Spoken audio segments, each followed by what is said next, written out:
This year's Christmas Lion King holds a special meaning as it marks not only the start of the holiday season but also a milestone for Aboitiz-Land's 30th year.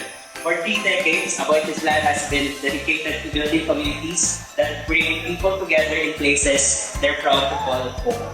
And Seafront Residences is a testament to that vision.